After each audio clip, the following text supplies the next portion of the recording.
Mantakin mo ha, eto. Bigyan ko kayo ng matinding halimbawa. Putang ina, pinunan ng pinuna yung akap. Sabi, bakit in-insert yan? May isa pang senador dyan. In-insert yan. Hindi na namin papayagan yan.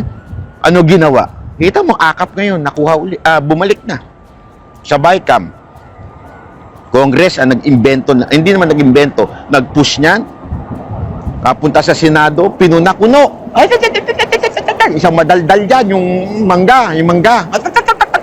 Ganun ng ganyan. Sabi, hindi kami papayag yan. Ganun. O, pagdating. O, ito ha. Pagdating sa BICAM, yung pinagsama na ng yung House at saka ng Senate, ano, inabutan lang sila ng 5 billion doon sa akap. Kasi, I think it was, ginawang 26 billion na lang yung akap. 21 allotted sa House of the Representatives. Sa Senate, 5 billion. So, sinuhulan lang kayo ng putang inang 5 billion, pinasan nyo na yung akap. Lintik talaga kayo, di ba? Ganyang kakurap ang mga Pilipino. Una, reklamo ng reklamo sa akap. Ginagamit lang yun ng mga politiko. O, ito 5 billion sa inyo. Okay, go, pasa. O, di ba? Utang ina, kurap.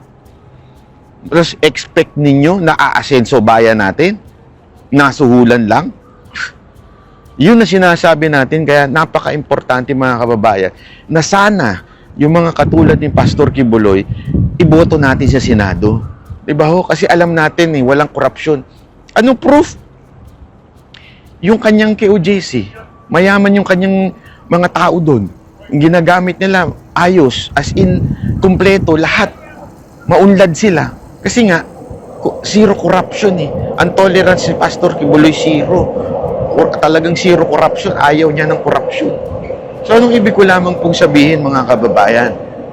Huwag sanang maging hadlang sa atin yung kanilang paniniwala dahil lamang po magkaiba tayo.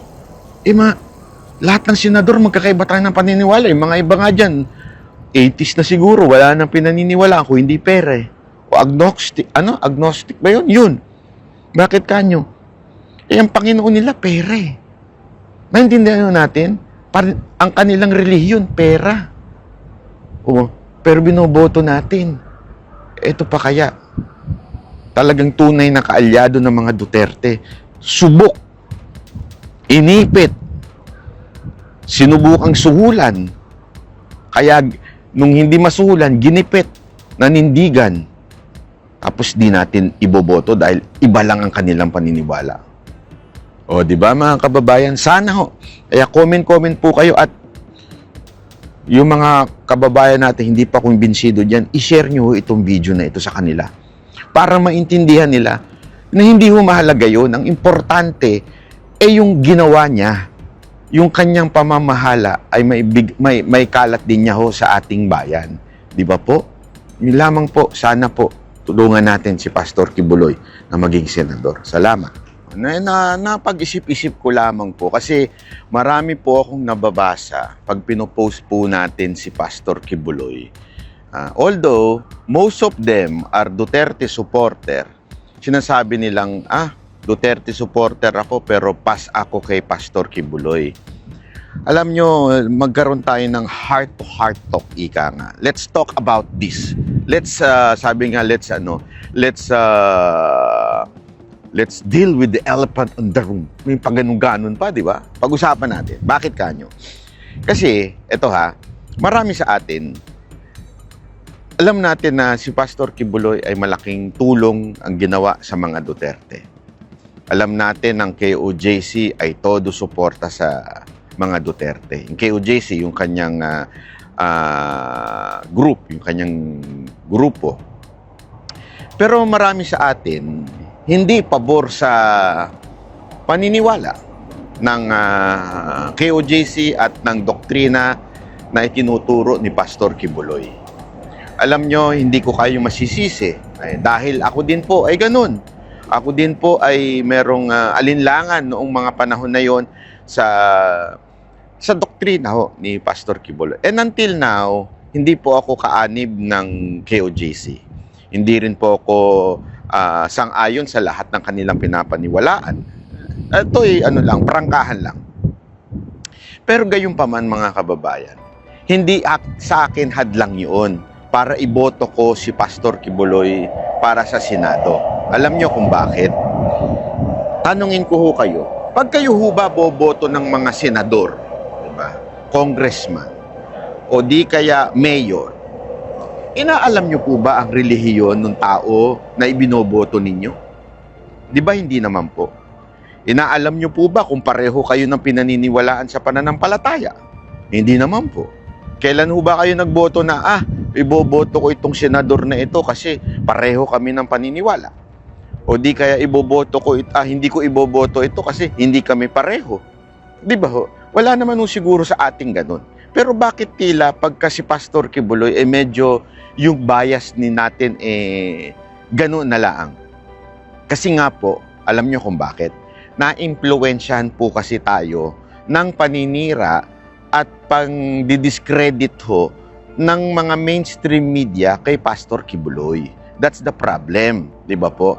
Alam nyo, aminin na natin, if there is one thing na napakaganda ho sa grupo ni Pastor Kibuloy, ay yung klase ng kanyang pamamahala doon sa kanilang lugar. Ako po, no question, hangang-hanga ako. Diba, palagi ko nga po sinasabi, mahilig po tayo magbakasyon po dito sa Japan. Alam mo, kulang na lang doon sa KOJC ay magkaroon ng aircon sa labas para magmukha ng Japan.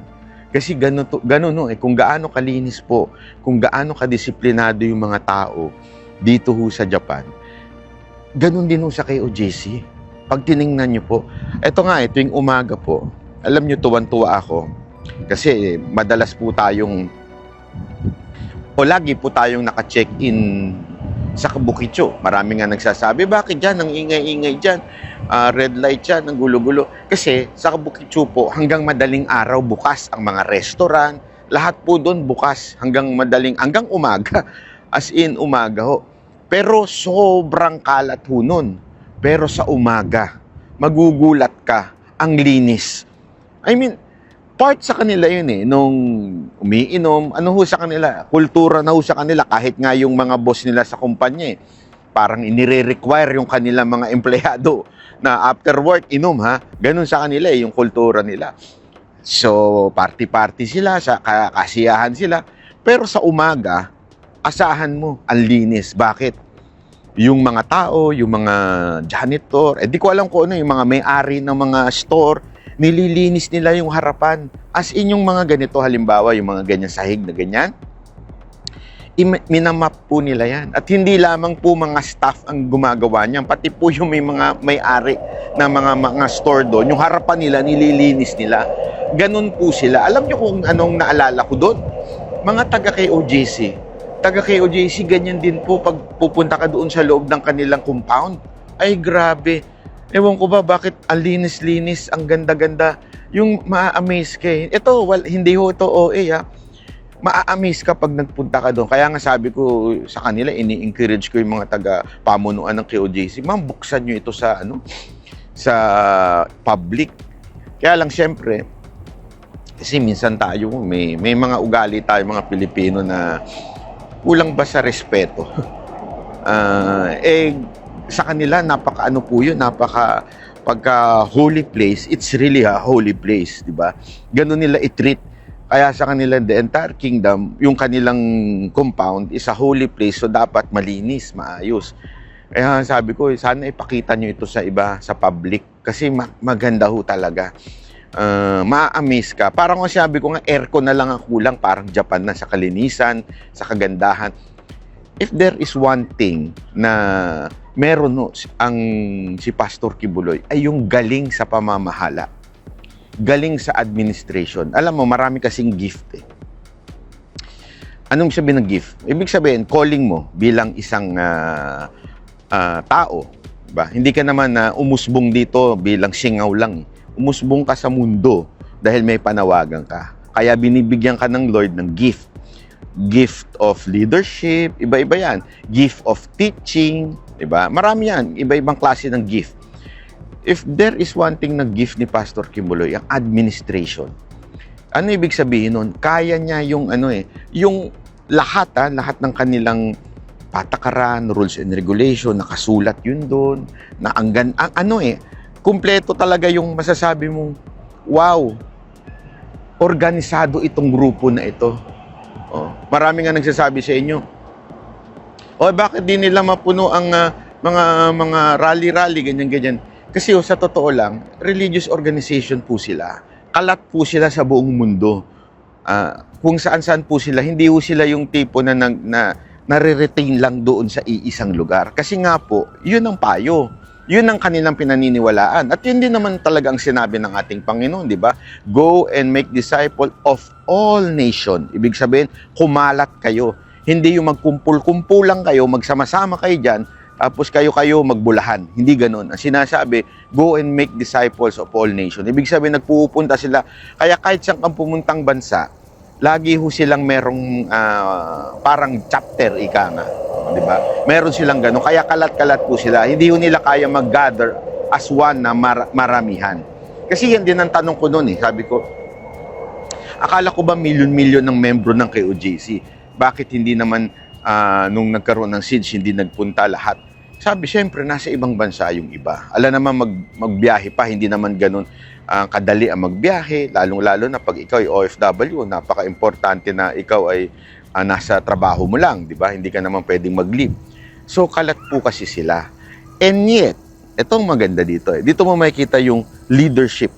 Kalat po sila, pero kahit saan ka pumunta, yung leadership nung kung papaano patakbuhin ni Pastor Kibuloy yung sa Manila, o sa Davao pala, ay ganun din po sa ibang lugar.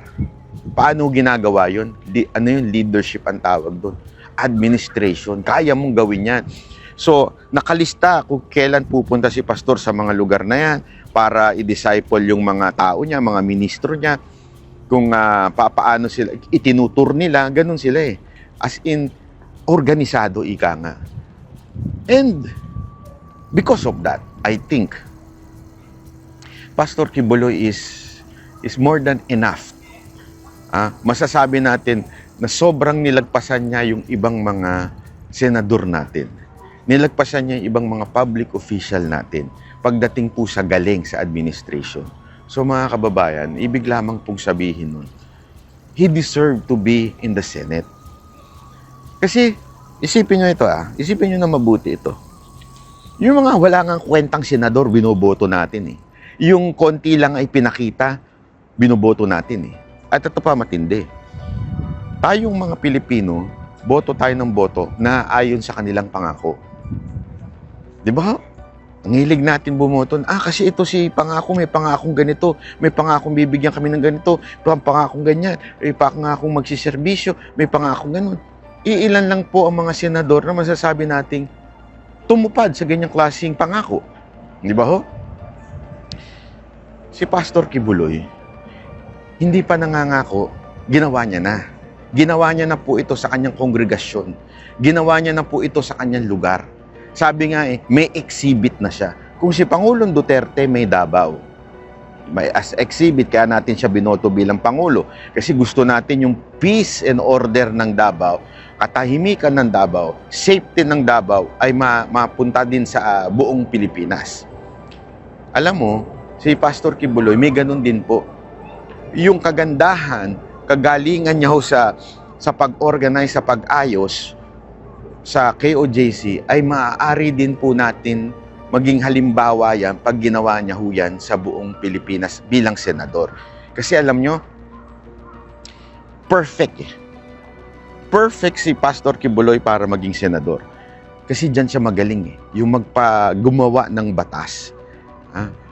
Mangumbinsi ng tao para suportahan yung bill na kanyang ipapasa para ho maayos ang ating bansa. Kaya nga isa nga niyang nagustuhan ko sa kanyang bill na gustong i-push yung death penalty sa mga corrupt official. Ako, honestly, nung nagkaroon po ako ng napakaraming kaso, isa pong natutunan ko talaga ay maraming mga Pilipino ang nakakulong, nakadetain, not because may kasalanan talaga sila. Marami sa kanila ho na inape ng sistemang bulok sa Pilipinas na pag mayaman ka, kaya mong magpakulong kahit walang kasalanan. Kasi nga po, babayaran lang yung mga dapat bayaran, iwawaran, pag nawarrant na, kulong na yan. Walang abogado, kulong yan. Kaya nga, may part sa akin na parang nabago yung perspektibo ko pagdating sa death penalty. Kasi nga naman, kawawa talaga mahihirap. Ngunit, pagdating sa corrupt official, dapat talagang i-death penalty. Una-una, may kakayanan silang kumuha ng abogado. So, hindi sila lugi sa justice, di ba? Hindi sila lugi sa hustisya. Kaya nila mag-ano ng abogado. So, ibig po sabihin, yung talagang tunay na mabibitay dahil sa corruption, ay yun talagang tunay na nagkasala. Kaya yan ang gusto kong i-push ni Pastor Quibole na isang pinupush niya. Kasi alam niyo mga kababayan, nakakalungkot. Ako po ay mula noon, taon-taon po akong nagpupunta buong Disyembre at January sa Japan po para mag-explore. Alam nyo, hanggang ngayon, hindi pa natitigil yung amazement ko, yung sobrang amaze ako kung paano umunlad ang bayan na to. Pangalawa, kahit doon sa ibang mga bansa like Thailand, hindi ko maintindihan, dati ang pangit-pangit, umuunlad na, ang ganda-ganda na ngayon. Tapos tulad din ng Singapore. Alam niyo kung bakit? Kasi yung corruption sa kanila, less. Yes, of course, there will always be corruption. It's part of human sin yan. Hindi mawawala yan. Talagang sabihin, talagang nandyan yan. Pero, iba po kasi yung sa Pilipinas. Corruption in the Philippines ay normal na. As a matter of fact, abnormal ka kung hindi ka mangungurap. Ganun sa Pilipinas. At as a matter of fact, pag hindi ka kurap, ikaw pa yung ipakukulong ng mga kurap. Ganun sa Pilipinas. Ikaw pang uusigin ng mga lintik na kurap dahil lamang po pinipigilan mo yung kanilang pagnanakaw. Ganun sa Pilipinas. Ang hustisya sa Pilipinas sobrang baluktot na dahil sa mga kurap. Mula ano yan eh. Mantakin mo. Ito alam nyo to. Barangay pa lang eh. Kurap na eh. Di ba? Barangay kagawad, kurap na. Barangay captain, kurap na. Kukuha ka lang ng barangay permit, kurap na. How do you expect sa taas? Di ba?